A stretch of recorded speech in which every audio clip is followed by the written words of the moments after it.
देखो atomic structure chapter है, सही है।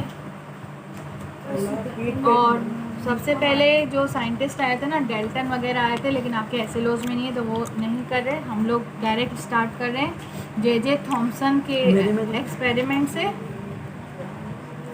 जिसका नाम है कैथोड रे एक्सपेरिमेंट। क्या है? Cathode ray experiment. इस एक्सपेरिमेंट के ज़रिए से जे थॉमसन ने जो डिस्कवर किया था वो था इलेक्ट्रॉन्स। आज हमें पता है ना कि इलेक्ट्रॉन्स ऑर्बिट में रिवॉल्व करते हैं और इलेक्ट्रॉन्स के ऊपर नेगेटिव चार्ज होता है। ये हमें पहले नहीं पता था। पहले बहुत सारे मॉडल्स आए, किसी ने प्लम पुडिंग मॉडल दिया, किसी ने दूसरा मॉडल दिया। उसके बाद जब जे थॉमसन ने ये एक्सपेरिमेंट किया, उसके बाद हमें पता चला कि इलेक्ट्रॉन्स जो है ना वो नेगेटिव चार्ज कैरी करते हैं और वो जो है ना, क्या नाम है, ऑर्बिट में रिवॉल्व करते हैं। एक्सपेरिमेंट के लिए उन्होंने क्या किया, एक ग्लास ट्यूब ली, ठीक है, इसको बोलते हैं डिस्चार्ज ट्यूब। क्या बोलते हैं? इसमें डिस्चार्ज ट्यूब के अंदर उन्होंने 2 प्लेट्स ली, ठीक है। दोनों प्लेट्स जो है ना, एक तरफ जो है वो कैथोड थी। कैथोड देखो याद रखना, कैटायन के पास कौन सा चार्ज होता है? पॉजिटिव। कैटायन से ही कैथोड निकला है, लेकिन उसके पास उसका अपोजिट चार्ज होता है, यानी नेगेटिव। दूसरी प्लेट जाइन देखो इधर, देख रहा हूँ। दूसरी प्लेट है और दूसरा चार्ज अपने पास एनायन होता है। एनायन की जो प्लेट है ना, एनायन के पास कौन सा चार्ज होता है? नेगेटिव, लेकिन एनोड के पास उसी का अपोजिट चार्ज होता है, यानी पॉजिटिव। अब इस पूरे डिस्चार्ज ट्यूब को उन्होंने एक इलेक्ट्रिक सोर्स से अटैच कर दिया। हुआ क्या, जैसे ही इलेक्ट्रिसिटी प्रोवाइड की तो जे थॉमसन ने ये नोट किया कि कुछ रेज निकल रही है, कुछ रेज निकल रही हैं, और वो निकल रही कहाँ से? कैथोड की प्लेट से निकल रही है और मूव कर रही हैं एनोड की तरफ। तो जे थॉमसन ने बोला कि अगर कोई रे पॉजिटिव प्लेट की तरफ मूव कर रही है, इसका मतलब वो खुद क्या है? नेगेटिव, क्योंकि 2 अपोजिट चार्जेस एक दूसरे को अट्रैक्ट करते हैं। तो नेगेटिव से जो रेस निकल रही थी उसको उसने कौन सी रेस नाम दिया? Cathode rays. उस कैथोड रेस की उसने कुछ प्रॉपर्टीज नोट की। सबसे पहली प्रॉपर्टी ये थी कि वो मूव कर रही थी टुवर्ड्स द एनोड, यानी पॉजिटिव चार्ज की तरफ वो मूव कर रही थी। सेकंड, वो बिल्कुल स्ट्रेट लाइन में मूव कर रही थी। थर्ड प्रॉपर्टी, अगर आप उनके पाथ में कोई ऑब्जेक्ट रख दो, ओपेक ऑब्जेक्ट, तो वो शेडो कास्ट करती थी। शेडो कोई चीज़ तभी कास्ट करती है जब कोई चीज़ मौजूद होती है, खाली चीज़ तो शेडो कास्ट नहीं करेगी, ठीक है। तो यहाँ पर शेडो कास्ट होता था।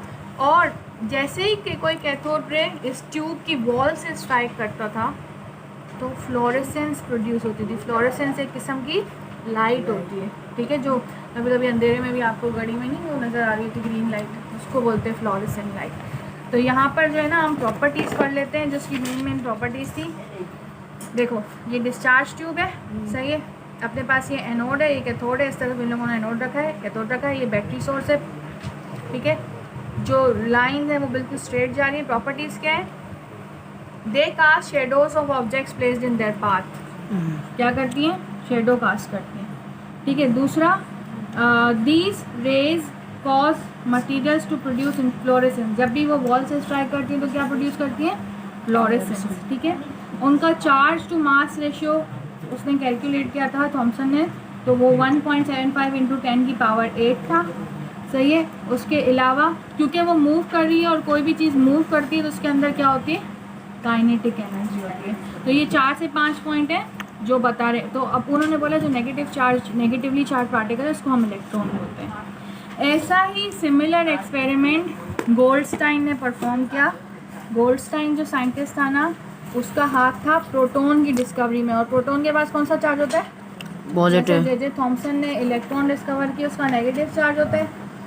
सेम ऐसा ही एक्सपेरिमेंट किया, लेकिन इसको बोलते हैं डिस्चार्ज ट्यूब एक्सपेरिमेंट या कैथोड रे एक्सपेरिमेंट। उसको बोलते हैं कैनाल रे एक्सपेरिमेंट, क्योंकि यहाँ पे जो रेज निकली थी उनको कैथोड रेस नाम दिया था।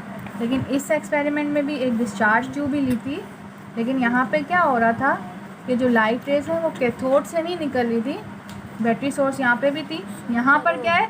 एनोड से कैथोड की तरफ मूव कर रही है, यानी पॉजिटिव से नेगेटिव की तरफ मूव कर रही है। इन रेस को नाम दिया कैनाल रेस, क्योंकि ये पॉजिटिव, और बाद में पता चला कि ये प्रोटॉन्स हैं और इनके पास पॉजिटिव चार्ज है। ठीक है, इस साइंटिस्ट का नाम यहाँ पे लिखा हुआ है गोल्डस्टाइन, सही है। ऑब्जर्व क्या है, rays consisting of positively charge particles travelling from anode, anode यानी पॉजिटिव चार्ज, और कहाँ जा रही है, कैथोड की तरफ यानी नेगेटिव चार्ज। इनकी रेस क्या है, these raise also travel in straight line, जैसे कैथोड रेज स्ट्रेट लाइन में ट्रेवल कर रही थी, ये भी स्ट्रेट लाइन में ट्रेवल करती हैं। इनका भी चार्ज टू मास रेशियो होता है, ठीक है। और ये बोल रहे हैं कि क्योंकि ये नेगेटिव की तरफ जा रही थी, तो नेगेटिव कभी भी नेगेटिव की तरफ नहीं जाएगा, पॉजिटिव नेगेटिव की तरफ जाता है, क्योंकि opposite charges attract each other. इसका मतलब वो खुद क्या है, पॉजिटिवली चार्ज है, इसीलिए वो नेगेटिवली चार्ज चीज़ की तरफ जा रहे हैं। उसके बाद ये बंदा आया जिसका नाम है चैडविक, उसने न्यूट्रॉन डिस्कवर किया, ठीक है। अच्छा, उसके बाद अब आपके पास 3 पार्टिकल्स आ गए, electrons are negatively charge, protons are positively charge and neutrons है नो चार्ज, ठीक है। अच्छा, अब आपको इनकी प्रॉपर्टीज़ याद होनी चाहिए। सबसे पहली प्रॉपर्टी आपको जो है ना वो चार्जेस याद होने चाहिए, सही है।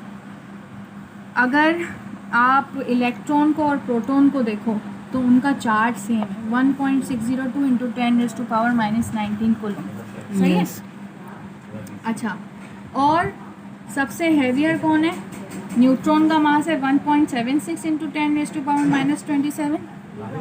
प्रोटॉन का जो मास है वो ये है 1.672, और इलेक्ट्रॉन का मास है ये। सबसे हैवियर कौन है, ओ इलेक्ट्रॉन, इलेक्ट्रॉन हैवियर है, ठीक है। और उससे लेस जो है ना वो न्यूट्रॉन है, उससे भी लेस प्रोटॉन है, सही। अब रेडियो एक्टिविटी क्या होती है, रेडियो एक्टिविटी देखो, ऐसे एटम्स जिनका एटॉमिक नंबर 82 से भी ज़्यादा हो, उनके पास ज़ाहिर है प्रोटॉन 82 से ज़्यादा होंगे, ठीक है। और न्यूट्रॉन भी इतने ही आगे पीछे अमाउंट में होंगे, समझो 84 न्यूट्रॉन है, तो इनका न्यूक्लियस बहुत हैवी हो जाता है। जब कोई हैवी चीज़ होती है ना तो वो अनस्टेबल हो जाती है। जैसे मैं किताब के ऊपर किताब रखूँ, किताब के ऊपर बता, आखिर वो किताब गिर जाएगी क्योंकि वो अनस्टेबल है। तो इतने हैवी न्यूक्लियस वाले एटम्स अनस्टेबल हो जाते हैं, और वो अनस्टेबिलिटी को स्टेबिलिटी की तरफ लाने के लिए अपने अंदर से एनर्जी एमिट करते हैं। उस एनर्जी को बोलते हैं रेडियो एक्टिविटी, सही है।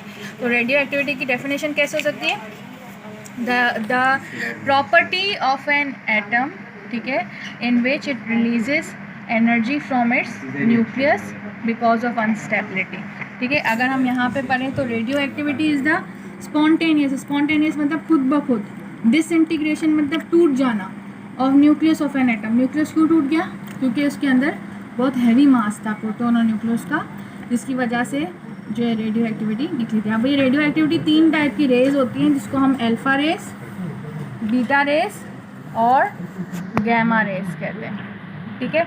इनकी सबकी प्रॉपर्टीज़ होती हैं, और प्रॉपर्टीज़ को याद करने के लिए आप लोग एक टेबल बनाना, क्योंकि ये आता है सिंध बोर्ड में तो आता ही आता है, अल्फ़ा रेस, बीटा रेस, और आखान बोर्ड में भी आता है, सही है।